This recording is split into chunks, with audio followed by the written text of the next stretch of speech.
नमस्कार दोस्तों, स्वागत है आप सभी का आज की स्पेशल वीडियो में। दोस्तों आज की वीडियो में मैं एक नए फंड के बारे में आप लोगों को जानकारी देने वाला हूं। देखिए, मोतीलाल ओसवाल की तरफ से एक नया म्यूचुअल फंड लॉन्च किया गया है जिसका एनएफओ 1 अक्टूबर यानी कि आज से स्टार्ट हो रहा है और 15 अक्टूबर तक ये चलने वाला है। तो ये फंड कहाँ आपके पैसे को निवेश करेगा, क्या इसका तरीका रहेगा निवेश करने का, आपके लिए बढ़िया रहेगा या फिर नहीं रहेगा, सब कुछ आज की वीडियो में डिटेल में हम लोग डिस्कस करेंगे। अगर मैं फंड के बारे में बात करूं तो ये एक कंजप्शन फंड है जो मोतीलाल ओसवाल की तरफ से अभी लॉन्च किया गया है।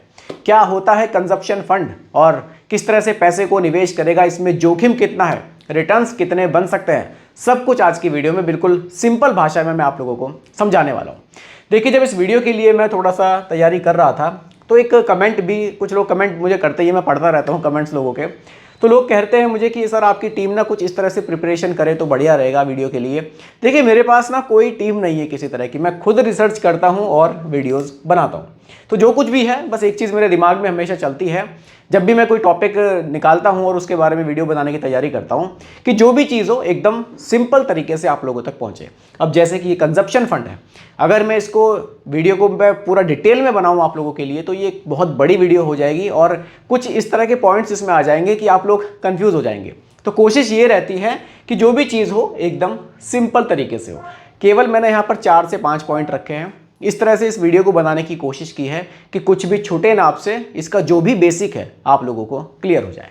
ठीक है, फिर भी कोई कंफ्यूजन हो आप लोग कमेंट कर सकते हैं, कोई दिक्कत नहीं है। देखिए, सबसे पहले हम लोग यहाँ फंड के कंसेप्ट पर बात करते हैं। फंड का कंसेप्ट क्या है? देखिए, ये एक कंजप्शन फंड है। वैसे तो नाम से ही काफ़ी हद तक क्लियर आप लोगों को हो गया होगा। ये ऐसी जगह हमारे पैसे को निवेश करेगा जो चीज़ें हम लोग डेली खरीदते हैं, इस्तेमाल करते हैं, हमसे जुड़ी हुई चीज़ें, जैसे कि कुछ कंपनी आईटीसी कंपनी है, एचयूएल कंपनी है, ये इस तरह की प्रोडक्ट्स हम लोगों के लिए बनाती हैं जिनको हम रोज़मर्रा की ज़िंदगी में यूज़ करते हैं। हमारा लाइफ स्टाइल है, हम लोग फ़ोन्स खरीद रहे हैं, हम लोग टीवी खरीद रहे हैं, तो ये जो चीज़ें हम लोग खरीद रहे हैं, इनमें जो हम लोग पैसा डाल रहे हैं, ये इसी तरह की कंपनी में हमारे पैसे को ये निवेश करेगा। ये इसका कंसेप्ट है, यही एक कंजप्शन फंड है। आप इसको सिंपल तरीके से इतना समझिए। देखिए, अभी क्या है, जीएसटी कम होने से क्या हुआ है, जीएसटी कम होने से जिन लोगों को अभी थोड़ा कन्फ्यूज़न था ना कि यार मुझे टीवी खरीदना है लेकिन अभी थोड़ा सा महंगा है, अब जीएसटी घट गया तो उसके दाम घट गए, तो उनकी थोड़ी सी हिम्मत बन गई कि नहीं यार अब मैं खरीद सकता हूँ, तो उन्होंने खरीद लिया। तो ये सिर्फ टीवी का मैंने एक जस्ट एग्जांपल रखा है। तो इस तरह से थोड़ा सा ना लोगों की जो कैपेसिटी है परचेजिंग की वो थोड़ी सी बढ़ रही है। तो ऐसे में मोतीलाल ओसवाल ने ये बिल्कुल एक ऐसा फंड लॉन्च कर दिया है जो इसी तरह की कंपनी में पैसे को निवेश भी करने वाला है। ठीक है, चलिए आगे बढ़ते हैं, स्टेप बाय स्टेप इसको हम लोग क्लियर करते हैं। अब देखिए, एक चीज़ यहाँ पर और भी है। चलिए, लॉन्च डिटेल देखिए। एक चीज़ तो आप ये भी समझ लीजिए कि एनएफओ क्या होता है। ये न्यू फंड ऑफर होता है। जब भी कोई म्यूचुअल फंड कंपनी नया एक म्यूचुअल फंड स्कीम को लॉन्च करती है तो उसको एनएफओ कहा जाता है। और यहाँ जो एनएवी होती है वो 10 रुपये की होती है, यानी कि जो भी आप निवेश करेंगे आपको 10 रुपये की एनएवी पर मिल जाएगा। कुछ टाइम के लिए एनएफओ खुलता है, जैसे 1 अक्टूबर से 15 अक्टूबर तक ये ओपन है, इसमें आप निवेश करेंगे और फिर ये क्लोज हो जाएगा। उसके बाद ये कुछ टाइम बाद दोबारा से ओपन हो जाएगा। ठीक है, देखिए लॉन्च डिटेल पर अगर मैं बात करूँ, 1 अक्टूबर से 1 अक्टूबर से लेके ये 15 अक्टूबर तक ओपन है। आप इसमें निवेश कर सकते हैं। जो एनएवी आपको मिलेगी वो 10 रुपये की मिलेगी। और अगर मैं यहाँ पर मिनिमम निवेश की बात करूँ तो आप 500 रुपये से यहाँ पर स्टार्ट कर सकते हैं निवेश। और इसमें आपको रेगुलर प्लान, डायरेक्ट प्लान दोनों ऑप्शंस मिल जाएंगे। और अगर मैं एग्जिट लोड की बात करूं तो जो पैसा आप निवेश करेंगे, अगर आप 3 महीने से पहले निकालेंगे तो एग्जिट लोड लगेगा, 3 महीने के बाद पैसा निकालेंगे तो किसी तरह का कोई एग्जिट लोड आपसे यहाँ पर नहीं लिया जाएगा। ये एक बेसिक सी जानकारी है इस फंड के बारे में। ठीक है, देखिए इंडिया की कंजप्शन स्टोरी, इस पॉइंट को थोड़ा सा समझते हैं। देखिए, आज की डेट में क्या है ना, 65% जो हमारी जनरेशन है वो यंग है और यंग जनरेशन सबसे ज़्यादा खर्च कर रही है। खर्च कहाँ कर रही है? सभी को नए नए मोबाइल चाहिए, सभी को नए नए तरह के शूज़ चाहिए, कपड़ों पर बहुत खर्च कर रहे हैं, लाइफ स्टाइल पर बहुत ज़्यादा खर्च होता है। तो इसीलिए ये जो खर्च होता है ना, जो कंपनियां इन प्रोडक्ट्स को बनाती हैं, तो ये क्या करेगा मोतीलाल ओसवाल, उन्हीं तरह के स्टॉक्स में पैसे को निवेश करेगा। इससे क्या होगा, यहाँ पर चांसेस बनेंगे अच्छे रिटर्न्स के, यानी कि आप जो प्रोडक्ट्स डेली लाइफ में आप खरीद रहे हो ना, उन्हीं में आप इन्वेस्ट भी कर सकते हो।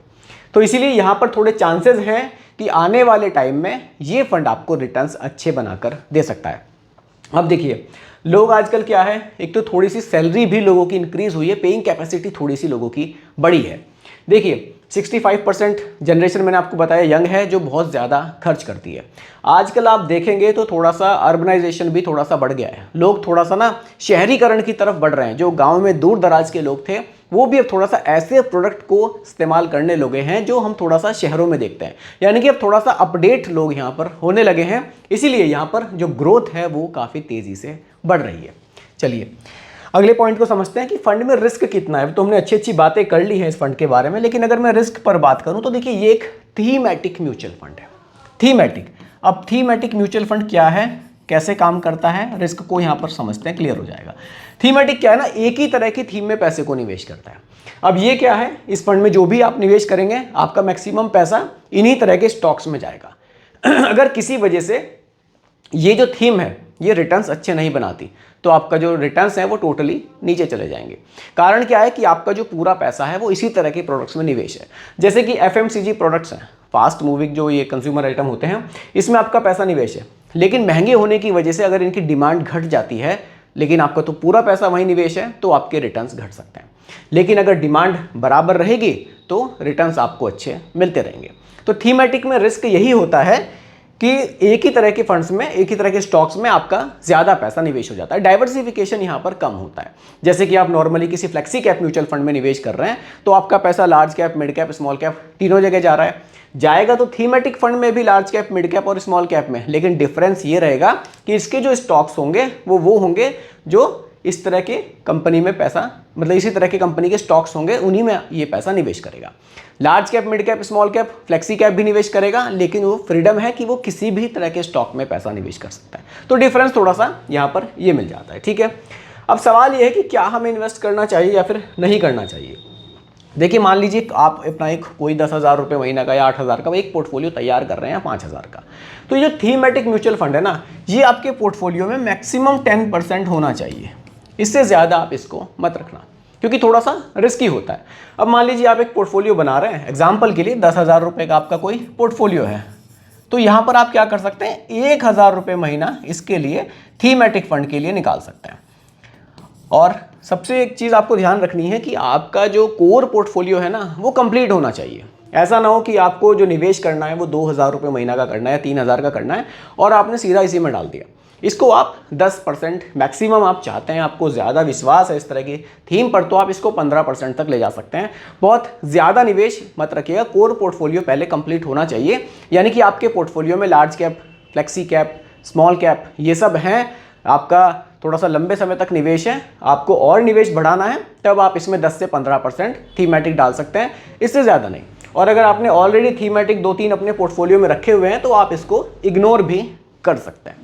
बाकी आपका कोर पोर्टफोलियो कंप्लीट है, लंबे टाइम में वो भी आपको रिटर्न्स अच्छे बनाकर देगा।